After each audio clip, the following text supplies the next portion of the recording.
Sujet dans la Haggadah de Pessah, c'est une mitzvah de raconter, on sait la Haggadah de Pessah, c'est une mitzvah de plus que raconter, des mitzvahs de dialoguer, d'expliquer, etc. Il y a un très très beau passage du Dayenu, et le Dayenu, ça veut dire cela nous aurait suffi. Voilà, je l'ai sous les yeux, et je pense qu'il y en a 15, 2, 4, 6, 8, 10, 12, 14, 15, avec le total. Le 15, Dayenu, ça veut dire cela nous aurait suffi.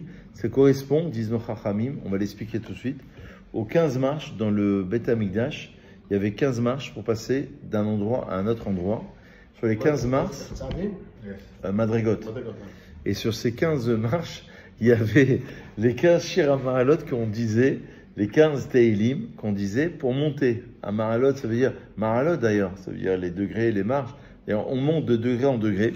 Alors, qu'est-ce qu'on dit dans ce Dayenu? C'est avant de manger, n'est-ce pas? Alors, voilà. Si Dieu nous avait fait sortir d'Égypte, par exemple, sans nous faire tous ces miracles, cela nous aurait suffi. Si Dieu, d'accord, nous avait donné leur argent aux Égyptiens, Velo karar lanu et hayam, s'il n'avait pas déchiré la mer, Dayenu, cela nous aurait suffi.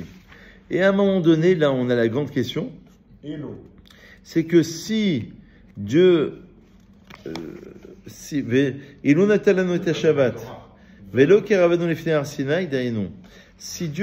nous avait donné le Shabbat, mais il ne nous avait pas rapproché du Har Sinaï, cela nous aurait suffi. Si Dieu nous avait rapproché du Har Sinaï sans nous donner la Torah, cela nous aurait suffi. Première question. Comment on peut être suffi de cela? Et la suite, c'est que si Dieu nous avait donné la Torah sans nous faire entrer en Eretz Israël, alors que c'est l'aboutissement de Pessah, absolument, c'est de recevoir la Torah 50 jours après et de rentrer en Eretz Israël. Quoi que Hachem fasse, ça nous suffit. Et c'est pas évident parce que Elohim Nisadon l'Eretz Israël, le dernier, s'il nous avait fait rentrer en Eretz Israël sans nous construire le Beth Amikdash, alors que le Beth Amikdash c'est l'apothéose, d'accord, troisième Beth Amikdash, voilà, c'était le premier, mais troisième ou premier Beth Amikdash, c'est on avait expliqué que le temple, c'est la fusion entre le haut et le bas, entre le ciel et la terre. C'est la relation intime entre les deux. C'est l'aboutissement. Alors là, on est un petit peu surpris. Et donc, à la Chat Kama Vekama, c'est le texte qui suit, à la forte raison aujourd'hui, qu'on doit remercier Hachem. Il nous a fait tout cela. Il a construit le Beth Amikdash. Il nous a fait rentrer en Eretz Israël, etc. Et ensuite, on va dire Rabban Gamiel à Yomer, celui qui n'a pas dit ces trois choses à Pessah, d'après Rabban Gamiel. Il n'a pas fait la mise en, on va l'expliquer après. Pessah, Matzah ou Maror. Pessah, comme Pessah, Matzah la Matzah, et Maror les herbes mamères. Alors, il y a une des réponses qu'on avait citées ces derniers jours, qui consistait à dire, et là il va donner notre réponse. Il dit comme ça. Ador she'atzu mimitzraim, cette génération qui est sortie d'Égypte, da'ilahem kama sherao miniflaot Hashem. C'était suffisant, c'est-à-dire que même s'il n'y avait pas eu tout ça, ils n'avaient pas fait rentrer en Israël, c'était déjà grandiose, exceptionnel, c'est ce qu'ils avaient vécu. Ils ont vécu tous les miracles. Les plaies sur les Égyptiens, et la mer, et les trucs, la manne qui descend. C'est une génération, on l'appelle d'Andéa, celle qui va traverser le désert, la génération de la connaissance. C'était déjà largement suffisant, mais Masherao miniflaot Hashem, déjà, qu'ils aient pu assister à tous ces miracles, tous ces prodiges. Shayu Anashim, Arbe, Pechotim, Ben Esrim Shana. D'accord? Il y avait beaucoup de gens qui avaient même moins que 20 ans. Ils vont avoir un décret de mourir dans le désert. Et c'est ça l'explication. C'est qu'ils ont vu, malgré tout, tous les miracles qui sont en train de rester Israël. Et d'après ça c'est une première lecture. Donc ça veut dire que c'était déjà incroyable ce qu'ils avaient vécu. Certains qui disent que ah voilà. Alors on va citer deux explications.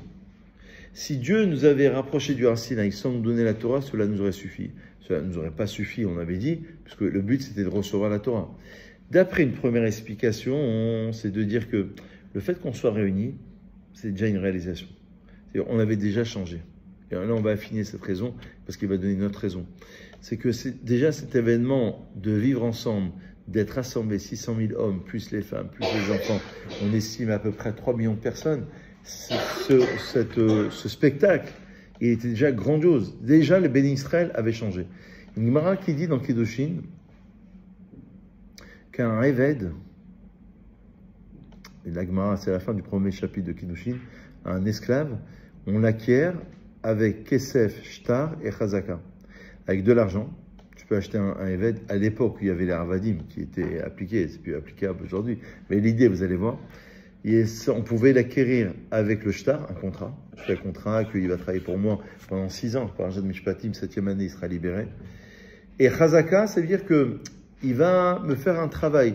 La Chazaka, c'est que, par exemple, un champ, comment je sais s'il m'appartient? Si je rentre et je sors de ce champ, j'ai les clés du portail. Bon, une Chazaka que ça m'appartient. Chazaka en français, c'est une présomption. C'est-à-dire, je rentre dans ma maison, je sors. C'est probablement ta maison. On ne l'a pas prouvé, mais on peut imaginer que c'est ta maison. Sur un Eved, il vient de te travailler. Il t'arrange le lit, il t'épluche les pommes de terre. Alors, c'est certainement ton esclave, entre guillemets. Nous, on a dû faire Maaseh Avdout. C'est-à-dire, on a dû faire, pour rentrer dans le domaine d'Hachem, on a dû faire une action, Kaviachol, pour devenir les Avadim d'Hachem.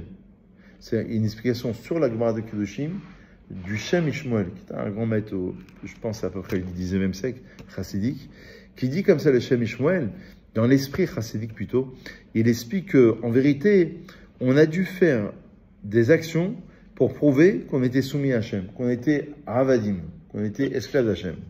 Donc d'après une réponse, l'événement, justement, d'appartenir à Hachem, d'être rêvé d'Hachem, c'est le fait d'être tous réunis, même si on ne reçoit pas la Torah. Et là, regardez comment il affine ici l'idée. Il dit, si on n'avait pas reçu la Torah, pourquoi c'était suffisant? Parce que déjà à ce moment-là, vous savez que nous on est là, d'après la Kabbalah Nesigu, on l'a dit à maintes reprises, à cause de la faute d'Adam Arishon et de Ève. On est là pour réparer cela jusqu'au Mashiach. Réparer le Tikkun, bravo. Tikkun, c'est la réparation de Adam et Chava, Adam et Ève.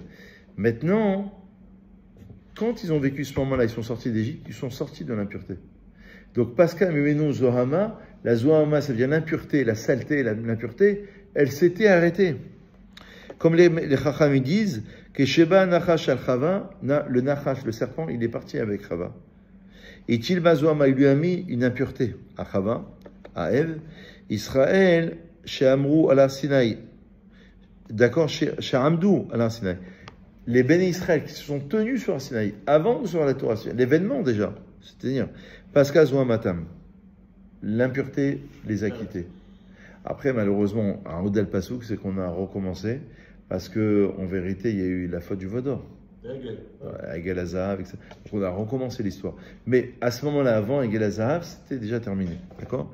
Au Goïm Shel Amdou al Sinaï, le Pascal Zohamatam. Évidemment, les Goïm n'ont pas eu ça. Les nations n'ont pas eu ça. Donc ça, c'est une deuxième explication qui vient affiner la première. C'est le complément de la première. C'est que l'événement d'avoir été réuni, le Maral de Prague, il explique comme ça déjà. Et le Maral de Prague, il affine cette idée. Il dit, le Dayenu, c'est toute la vie du Ham Israël. Et le Dayenu dans la Gadat Pessah, c'est toute la vie de chacun d'entre nous. De la naissance, ensuite l'âge adulte, et après la fin de sa vie.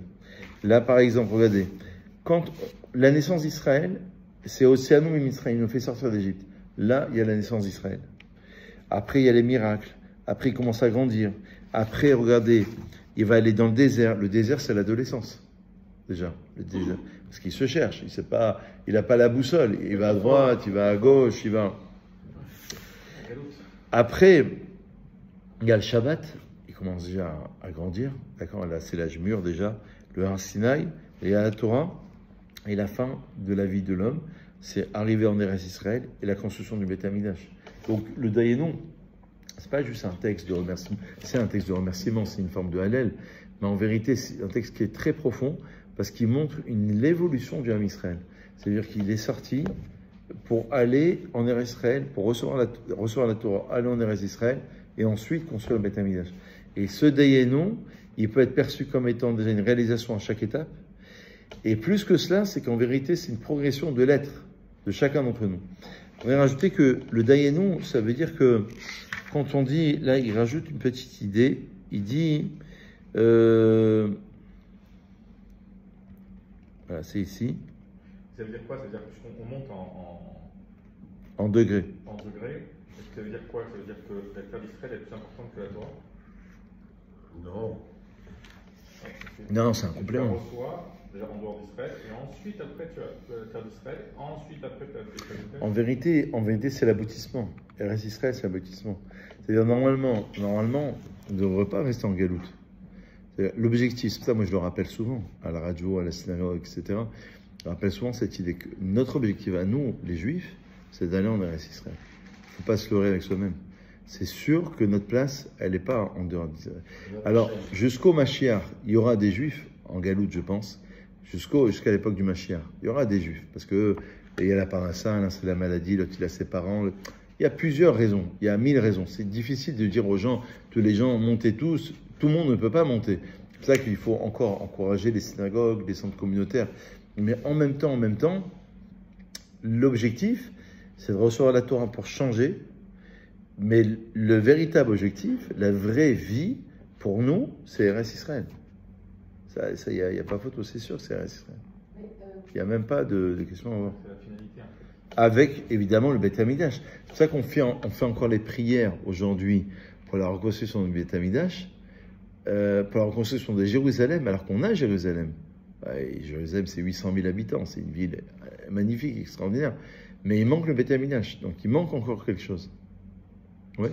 Oui, je disais que ce soit le Beth Amikdash, que ce soit Israël, ça ne pourra jamais être, à mon avis, être au niveau de la Torah. C'est ce qu'a demandé monsieur, je crois. C'est ça que vous avez demandé. Ça ne pourra jamais parce que le Beth Amikdash, il a été détruit plusieurs fois, il sera reconstruit. Eretz Israël, selon le mérite, on le perd ou on le regagne. Mais la Torah, on le conçoit, on ne la perd jamais. Donc en fait, c'est pas mal comme réflexion. Donc en fait, c'est pas mal. En fait, ce qui a été le ciment du Ham Israël pendant 2000 ans d'exil, c'était la Torah. C'est uniquement la Torah. C'est la Torah qui a permis de cimenter finalement la terre, mais c'est un grand degré, Eretz Israël, parce que c'est pas rien. Ça veut dire qu'il y a des lois spécifiques à la terre.